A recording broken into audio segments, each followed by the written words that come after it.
Welcome to the Sustaining Creativity Podcast. I'm your host, Mari Riesberg.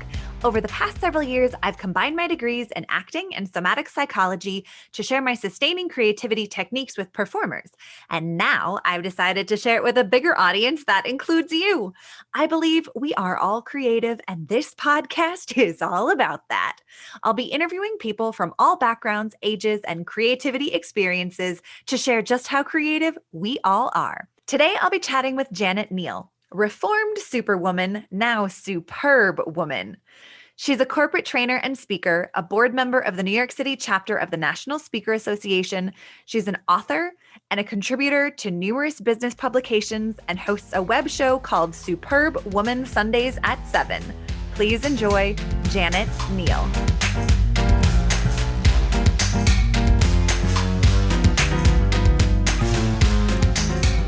Welcome to the Sustaining Creativity Podcast. I am here today with Janet Neal, reformed Superwoman, now Superbwoman. Welcome to the podcast. Oh, thank you so much. So glad to be here. Wonderful. Well, if you wouldn't mind just taking a minute to let our listeners know a little bit more about who you are and what you do. And it sounds like you've got a little friend there as well. Who's that? This is my dog Ranger, who has an uncanny knowledge of when I need him to be quiet. And he is not.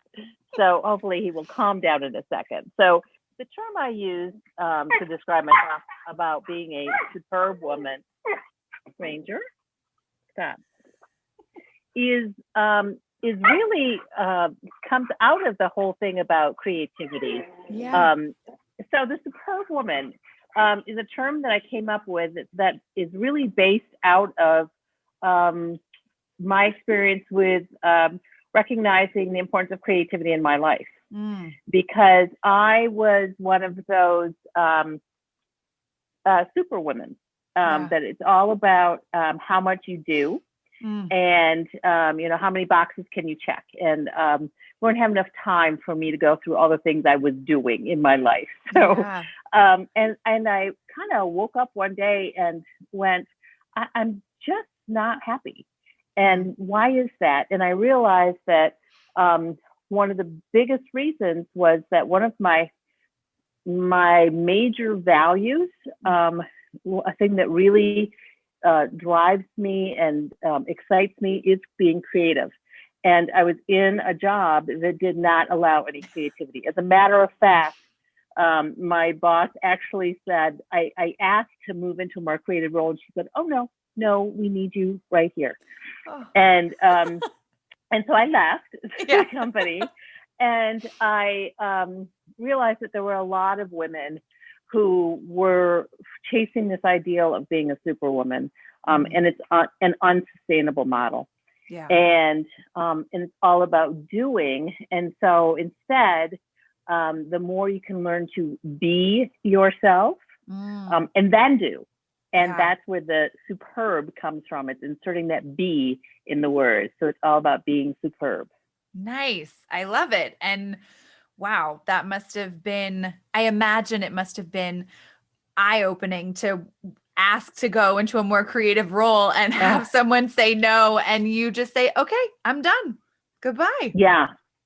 It was eye-opening. It was probably one of the more creative things I've ever done in my life. Yeah. And it was probably the first time that I was actually listening to that voice inside of me and honoring it. Nice. So many of us don't. Oh, I know. But that distinction between the superwoman, because when you say that, I have a very clear picture of who that is. And, she's the woman who does everything. She's got the kids and the job and the pets and the, so that's really, I really recognize what that is. And to transition into a superb woman that, creates a very different image. And I really like that getting to know yourself aspect of it, because there's so much creativity that can flourish when we know who we are. So absolutely. Absolutely. When you give yourself permission yeah, to be. 100%. Absolutely. I love it. Well, when you think about creativity, what does it mean to you to be creative? It's living within the possibilities. It's a state of mind for me, because you can be creative in so many different ways. And, it's not just about the arts, Right. and, being arts and craftsy. It's the way that you look at life. It's the way that you problem solve. It's just, it's recognized. It's kind of saying, well, what if I did this? And looking at the different alternatives. And I tell my, when I do lectures or speaking engagements or work with clients, I always say that the thing to recognize is that you have a choice, that you have a choice about the way you view something, the way you think about something. Yeah. And so you can choose to go, oh, this is the way it is. Or you go, all right, I'm choosing to look at possibilities. What else is out there? So that's what I think of with creativity. Nice. I love that reminder too. Like what is possible? What else is out there? Reframing something or looking at it through a different lens. As a therapist, I do that a lot with clients also. So it makes a lot of sense and resonates with me. We have a choice when we know what is, we can then look at it different ways and make different choices based on where we are. So I love it. Exactly. Wonderful. And I imagine there are often times where you face challenge or have in your life. And how do you face creative challenge in your life? That's been a learned process for me, where I have recognized that I do have this choice in my life, and that, and I remind myself that I do have a choice, right? And I was talking about this the other day, that sometimes I have to look in the mirror and look at myself and go, remember this? You have a choice. This is what you're choosing to do. It kind of comes down to an optimistic viewpoint with the creativity of saying, I could do it different ways, right? And so let's take a look at what are the different ways that this could go. Yeah. Nice. Like giving yourself permission to think outside the box or to try something different than you've tried in the past. Exactly. Recognizing that there are many options out there, whether you think of them immediately or not. So nice. Correct. Yeah. Great. And I wonder, I love asking this question of people because their answers, it sparks such a fun little travel down memory lane. But when you think about being a kid or early memories in your life, what is your earliest memory of being creative? I was thinking about that, and and it kind of goes to what's the definition of creativity. So, my initial thought was, I always liked to color. I always liked to draw. I always did projects. However, the other thing that came to mind was when I was probably 5 years old. I have no idea why I did this, but I think it had something to do with the ice cream man, and that I wanted to get like some sort of a popsicle or something. And back in those days, there was the ice cream guy used to come by with his little push cart. And I don't know, it cost a nickel or a dime or something like that for a popsicle. And I was like 5 years old, and I didn't have any money, and I knew my mom wasn't going to give it to me. So I had to get creative and think of a way to get the money. So I somehow got a bag, and I filled it up with sand, and I put it in my wagon, and I went door to door to sell sugar to the neighbors for like a nickel. my gosh, that's amazing. My first entrepreneurship, yes. Yeah, selling sugar to the neighbors. Yes, Like, how exactly. creative at 5. I love know. these stories. They're just amazing and how they spark creativity. And when we think back on how creative we are as children to say like, oh, I want that. How am I going to get it? Okay, here's my version and idea of how to do it. I mean, what a little gift that you get to. Absolutely. Absolutely. And I love the question about childhood. And I totally believe that, you know, the essence of who you are is there as a child. And, and the other thing that I ask sometimes my clients is, what's your favorite thing that you did when you were a kid? And I would go exploring. I would get on my bike and I would just go explore. I mean, you couldn't do that these days. Right. I know I was going to say that, but right. Yeah. But yeah. And so that's a creativity too. It's like, I wonder what's over there. So I would just go explore. And that remains with me today. Nice. You know, it's like, I wonder what's there. I wonder if this would go this way. And it's giving yourself permission to explore. Yeah. And that curiosity. I mean, children, exactly. we have so much curiosity. We want to know how something works or what it looks like or what it feels like, and giving ourselves that permission to explore it and figure it out and learn. So I love it. Yep. So did you get the popsicle?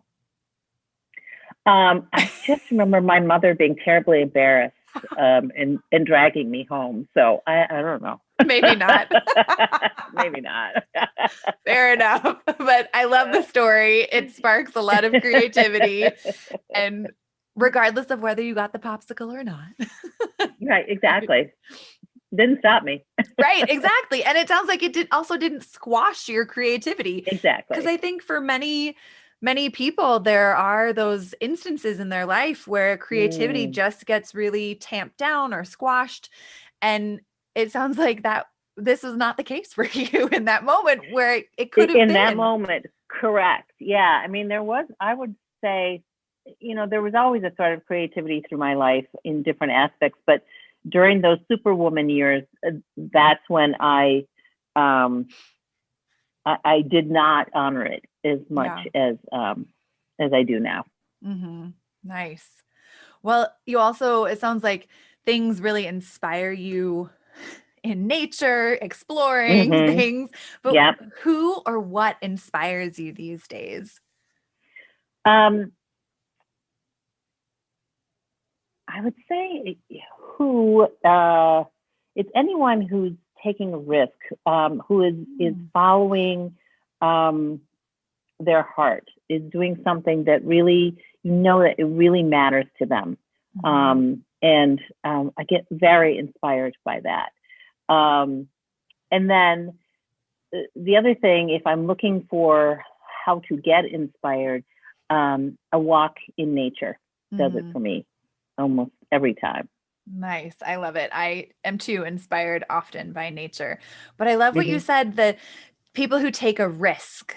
That I feel like that's kind of a unique thing to be inspired by. I think maybe people see others taking risks and sometimes it inspires something, but I think a lot of times people taking risks are like, oh, I'm glad they took the risk and not me. Right. Well, yeah, it depends on the risk. Right. Very true. So true.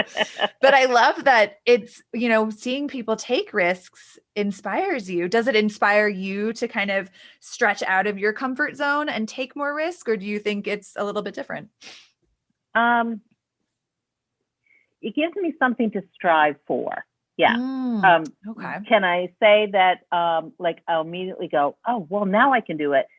No, not always. But at least it's like, well, look, they've done it. And so, yeah, I will think about it some more. I will find a way to make it happen if it's something that's really important to me. And that what I keep circling back to is checking in inside and making sure that it's the right thing for me, and what's my intention here? You know, am I doing this to please somebody else, or am I doing this because it's the right thing for me. Mm-hmm. Yeah. It sounds like there's also a lot of trust that you have with yourself to say, yes, check in, is this right? Does it feel like it's authentic and in alignment? correct. And moving forward from that space. Nice. I Yep. love that. I mean, it's a huge skill to learn and practice and live life from. And I think one that is deceptively, I don't know, people think, oh yeah, you trust yourself. Sure, go for it. But when you really like get down to it, right. do you really trust yourself? And how do you trust yourself? So I think those are really great questions. And yeah, good to step into. I love it. And you talked a little bit about giving lectures or speaking engagements and community. I imagine you have a pretty large community.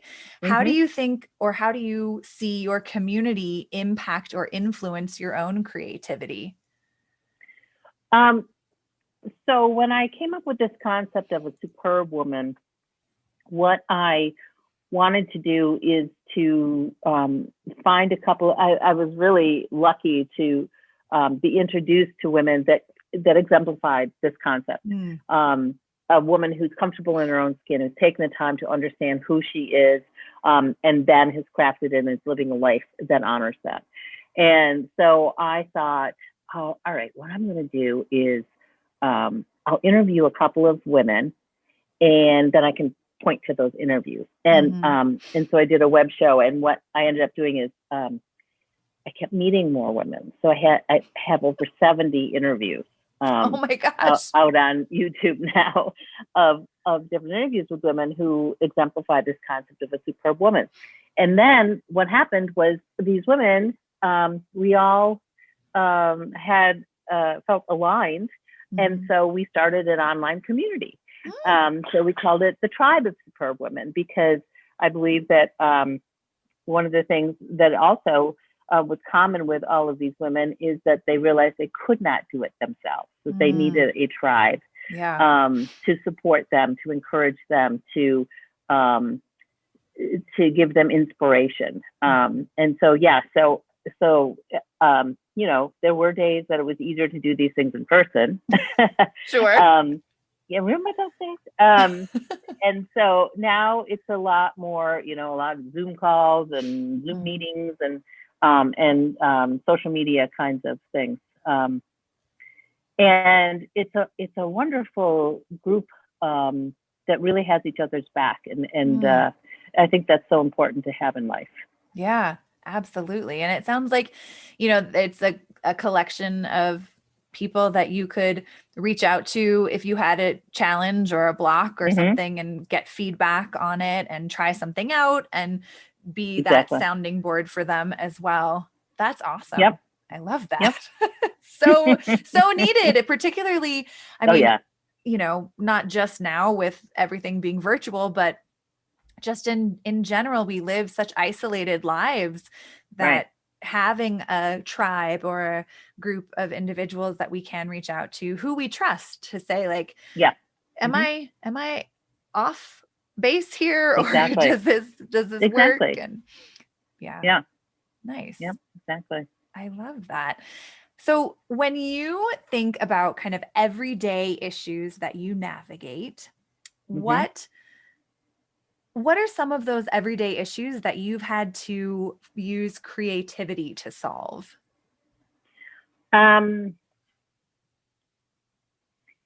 So there's always something with my business. You know, it's always, you know, how am I going to, well, I mean, the COVID situation has really kind of turned up the heat on having to be creative, because how do you reach out to people? How do you know, what are the needs that are out there? And then how do you address those needs in new and different ways? I do a lot of corporate training. And so how do you, that I used to do in person. And so how do you retool your presentation so that they're still engaging when you're doing it on Zoom? So there's a lot of creativity involved, and it's being willing to take chances, to try things, and just say, okay, well, that didn't work. Okay, so let's try this over here. Yeah. And so that's what a lot of it is. I have to get very clear on what my intention is, what the outcome is that I am striving towards. And then it's the possibilities of, okay, so how do I think it's the best way to get there? Nice. And that concept of, I am a believer that just because a door is closed, you're going down a path and a door is closed. There was a time in my life where I would get kind of devastated by that. It's like, oh my, I put everything into this, and and I went down the wrong path. Or even that thought that you might go down the wrong path would stop me from doing anything because, I didn't want to make the wrong decision. And so now I go, okay, well, that's more information. I guess that's not the right way. Okay, so what's the next way? Right. So I just come up with different ideas. And I do that kind of with every aspect of my life. It's like, if something's not working, it's like, all right, so that's not working. So we know what we want to do. What's another way to get there? Right. Yeah. So it doesn't paralyze you anymore. Exactly. There's more flow or movement in it. And yeah, I love that. It's a great reminder. Yeah. And one thing about the paralyzing thing that I learned very much the lesson this past year, it's not necessarily that I was paralyzed, but sometimes you need the quiet time. Sometimes you need to be quiet in order to get the ideas. Yeah. Sometimes it's just, for 3 weeks, I sat on the couch and played with the dog. Yeah. And that's what I had to do. Right. And then I got an idea, and then there you go. Yeah. But it's being self-honoring also. So, there were a lot of instances where the people around me were like signing up for that. Well, sign up for this program because, write your next book and do this and do that. And at another time in my life, I would have felt guilty that I needed to be doing those things. And I have come to a place of understanding of myself to know if it doesn't feel right to me, if I'm feeling that I'm doing this out of guilt or because someone else is telling me it's the right thing for me, I don't have to do that. I don't have to do that. Wow. I mean, I feel like really trusting that intuition, that what's in alignment with your values and beliefs and how you want to show up and live your life and how you want to be seen by other people. I think that what a gift to give yourself. Oh yeah, totally. It truly is. Yeah. It truly is. Yeah. Yeah.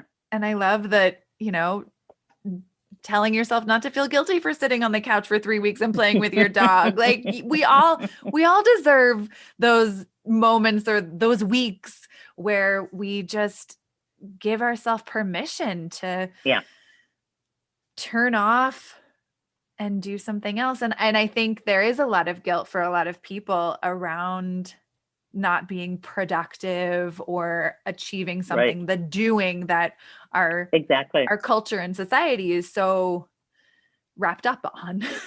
Exactly. Nice. Well, if you were talking to people about creativity, how would you encourage others to find creativity in their own life? Your suggestion about going back to childhood I think is a wonderful one. And I use the same kind of thing. It's kind of look back and what brought you joy as a child and where were you creative and those kinds of things are still out there. If it's a matter of just, it's creative problem solving kinds of things, for me, what I have found is I have to do some sort of activity that is mindless. In other words, I get great ideas in the shower. I don't know what it is, but I just get great ideas because I'm not really, it's not like I'm thinking really hard about something. It's like I'm doing something, but then the idea comes to me. And the same thing with like walking in the woods or, walking my dog or something like that, that's when ideas come to me. It's like my body is engaged doing something else. Yeah. And I'm not thinking about it. It's just, I'm just doing it. And it allows that subconscious to kind of bubble up. Right. Yeah. I think those are, cleaning's another one. I was just going to say doing the dishes for me, if I'm standing at the sink and like washing dishes, that's when I have ideas come to me. Exactly. So yeah, doing those more mundane tasks that we have to do, but that give our brain that break from the constant, like you have to perform, you have to think of some amazing, incredible, genius idea, and giving it a rest and a break and doing something else. And that's when new ideas arrive. I love it. I think that's great. And I love that in the shower, because it's true. In the shower, washing dishes, driving, Exactly. I actually bought, there's a notepad, a waterproof notepad that you can get hooks on the wall of the shower. And so I have that now because it'll be like also, I have an idea. I can write it down. I don't have to like get out and go because I'd forget it by the time I'd get to a pad of paper. So. Right. Well, that's a really creative solution, like a waterproof pad of paper. Who knew that they were out there? I love it. Yeah, oh my gosh, that's amazing. Well, I just have one final question for you. And that is, what is your secret to creativity? I think my secret is really just in taking the time to understand myself, to who I am, what my values are, what's important to me, and to be self-honoring about that. And when I do that, then I allow myself to live in the possibilities, that I'm not living by somebody else's shoulds. And I can allow myself freedom to make choices. Yeah, I love that. Allowing yourself to live in the possibilities. I love that. It inspires me to want to like, what are those possibilities? Live in the possibilities. That feels really rich to hold on to. So great secret. I'm stealing it. You may. Well, thank you so much for chatting. And if people want to learn more about the work that you do or get in touch with you, how would they go about doing that? You could go to my website, which is the Superbwoman.com, superb with a B. Okay. I have a book that's on Amazon called The Superwoman. It's all about the bee. And so that will kind of reinforce it's a story about a woman who feels that she needs to do it by herself and do it perfectly. And she goes on a journey to figure out how to get out of that. And it's the stories of the women that she meets on her path. Nice. That sounds awesome. Very cool. And I will put all of that in the show notes as well. But thank you so much for taking the time this evening. Oh, it's been my pleasure. Yeah, wonderful. It's been my pleasure. It's been great.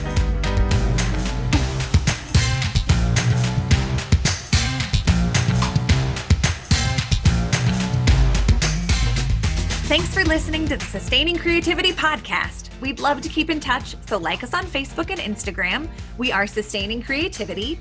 Make sure to subscribe to the podcast wherever you listen to podcasts. Tag your friends and your family so they can listen too.